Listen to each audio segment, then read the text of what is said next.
De volta ao nosso estúdio, hoje, 10 de dezembro, Dia Internacional dos Direitos Humanos, estamos fazendo um balanço de 2019. Aqui no estúdio, a socióloga e cientista política Maria Vitória Benevides, da Comissão Artes e do Instituto Vladimir Herzog, e a professora universitária e doutora em educação, Crisleide Oliveira Custódio. O Instituto Vladimir Herzog fez uma denúncia na ONU em relação ao desmonte de aparelhos, de equipamentos de preservação da memória, né?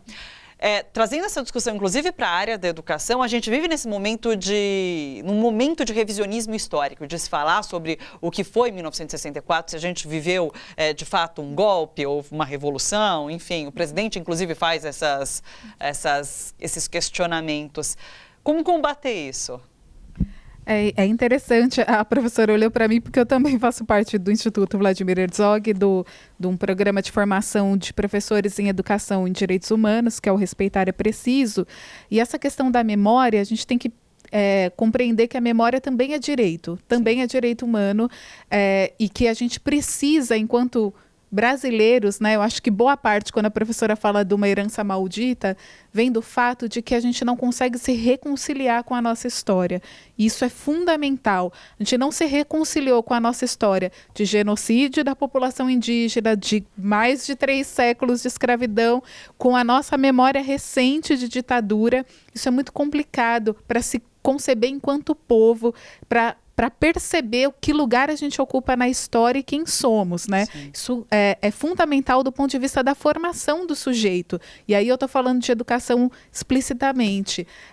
Então a gente sabe que há uma disputa de significados que está colocada, né? Ela não é, como eu posso dizer, nova, né? A gente está sempre disputando o significado das palavras, o significado dos conceitos, e é importante que nós estejamos na cena para dizer, não foi revolução, foi ditadura, foi golpe, ou não foi impeachment, foi golpe também. Isso é importante de frisar. Tantas outras coisas, porque também a gente tem que perceber que neste governo atualmente a educação tem sido atacada por várias vertentes, e o quanto que, do ponto de vista ideológico, então há uma denúncia de uma ideologia na sala de aula, quando a gente sabe que a operação ideológica vem por parte, inclusive, do discurso do governo.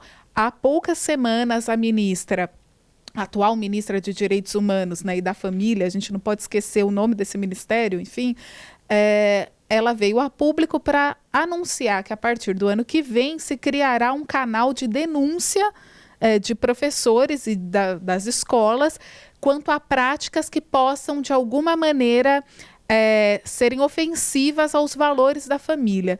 E aí a gente tem que pensar que família é essa que tem sido colocada em pauta. Sim. E que perseguição, porque isso é censura, é isso, né? A gente sabe que o projeto Escola Sem Partido não foi aprovado necessariamente, mas que ele tem servido como paradigma das ações do governo e de como o governo compreende o que é a educação nesse país.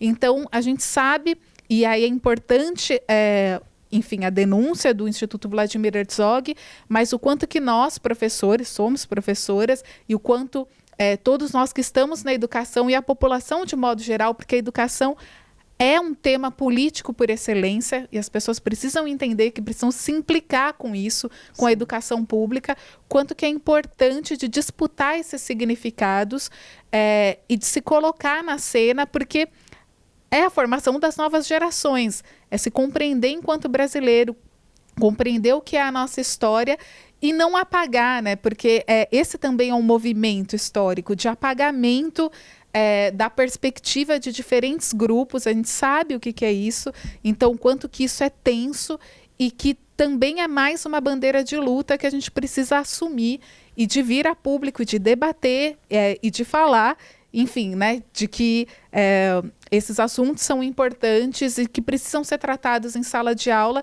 e a gente precisa denunciar o que é que os professores têm vivido, o quanto que há uma sombra mesmo de medo, que é criado por conta de todo esse processo do Escola Sem Partido, que, de novo, não se tornou lei. É um projeto de lei, mas não importa, porque ele está sendo, de alguma maneira, ele está pautando o que é a educação atualmente, como que as famílias se dirigem à escola e de que lugar de poder é esse para dizer o que a escola pode falar.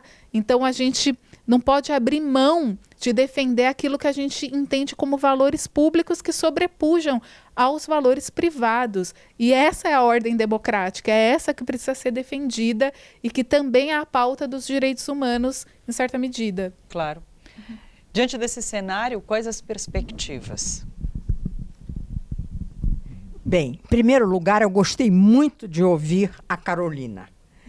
E é isso que me dá, aos 77 anos, me dá esperança, porque eu vejo que as novas gerações, quando eu e vários companheiros começamos a defesa de direitos humanos durante a ditadura civil-militar iniciada com o golpe de 1964, toda vez que nós fazíamos reuniões, tínhamos debates sobre direitos humanos, era realmente uma bolha. Nós conhecíamos todo mundo, era nós com nós.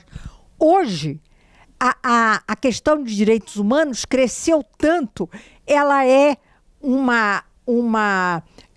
ela é estudada em teses na pós-graduação de várias universidades, ela é um tema transversal nas escolas públicas de várias cidades, inclusive em São Paulo, inclusive com o trabalho Respeitar é Preciso, do Instituto Vladimir Herzog, e que teve apoio da Secretaria Municipal de Educação, da Secretaria Municipal de Direitos Humanos. E isso que a Crisley falou, que a educação é eminentemente um processo político, é bom lembrar que nós não estamos inventando nada. Todo programa de educação, programa oficial, que vem do Ministério, vai para as secretarias estaduais e municipais, todos eles dizem, objetivo princípio da educação pública, a formação para a cidadania.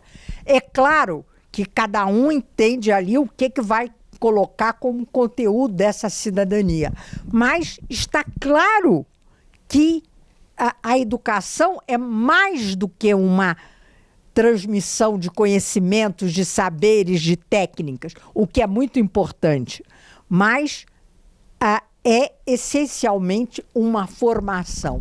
E o nosso objetivo é que essa educação como formação seja realmente uma obra coletiva, uma obra dialógica, como dizia nosso querido mestre Paulo Freire, que abrange tudo aquilo que nós chamamos da comunidade escolar.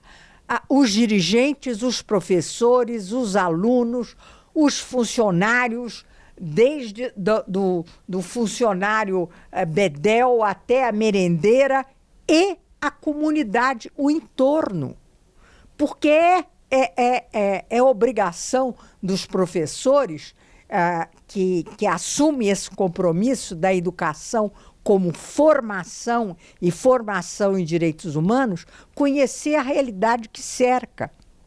Conhecer, por exemplo, que numa determinada escola há uma grande proporção de alunos de origem boliviana, por exemplo, e que sofrem preconceito por falarem errado, entre aspas, ou que há uma proporção muito grande de crianças negras, ou que há uma proporção imensa de crianças que não têm pai, ou que o pai está preso, ou que são criados pela avó, não tem uma família.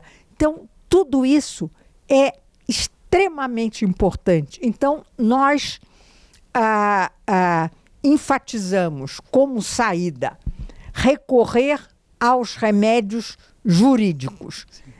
Torno a insistir, Defensoria Pública, Delegacia da Mulher, Ministério Público, Juizado de pequenas causas, a pressão com os nossos representantes na Assembleia Legislativa, nos vereadores aqui em São Paulo, nos deputados federais e pressão no sentido, torno a insistir, das políticas públicas. Porque o que nós vemos atualmente é que uma grande violação de direitos humanos, junto com todas aquelas que eu destaquei como mais gritantes hoje, é a redução drástica nos recursos para a educação e para a saúde. Chegou ao ponto de que se tira dinheiro da educação e da saúde para questões realmente de interesse privados, como, por exemplo, para pagar aos deputados que votaram de acordo com o presidente na reforma da Previdência. Ele prometeu 20 milhões para cada deputado que votasse na reforma da Previdência e que esse dinheiro sairia do orçamento da educação e da saúde, o tal do contingenciamento, como ele chama, de uma maneira descaradamente hipócrita. Sim. Então, nós acreditamos muito na educação, mas sabemos que não é algo que se diga, bom, no final do ano nós teremos concluído nosso programa de educação em direitos humanos. É um projeto contínuo. E isso por um motivo muito simples. Direitos humanos são direitos universais, ou seja, vale para todo ser humano, sem qualquer variável que discrimine, mas também são históricos. Então, nós temos direitos reconhecidos hoje que não eram reconhecidos há 20 anos atrás. Os direitos LGBT+, por exemplo, o direito ao meio ambiente, por exemplo, certos direitos ligados à genética, direitos ambientais. Me lembro perfeitamente de uma discussão que eu participei em 1980, me lembro bem do ano, porque foi o ano da criação do PT, e nós estávamos numa mesa de intelectuais e alguém lembrou que nós tínhamos que defender a ecologia, o meio ambiente saudável, etc.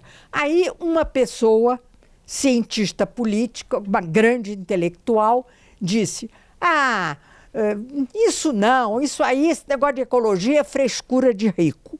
1980. E uma voz dos convidados se levantou e disse, de jeito nenhum, é o pobre o primeiro a sofrer com o meio ambiente degradado. É o pobre que mora perto da pedreira e as crianças já nascem com problema pulmonar porque respira o pó da pedreira. É o pobre que não tem saneamento básico. É o pobre que no Nordeste sofre com a seca, que no Norte sofre com desmatamento. Então, a defesa do meio ambiente saudável é, sim, uma questão que interessa e muito aos trabalhadores e aos pobres, aos mais vulneráveis. E essa pessoa chamava-se Luiz Inácio Lula da Silva. Puxa, uma questão atualíssima, inclusive a gente vê hoje, a gente 1980. Viu hoje. Tá vendo? Pois é. Olha só, você que curte a TVT e quer contribuir com a gente para que a nossa programação chegue cada vez mais longe, se inscreva no nosso canal do YouTube /Rede TVT e torne-se membro. Ou então faça a sua contribuição em nosso Catarse. É só acessar catarse.me/TVT. A gente agradece.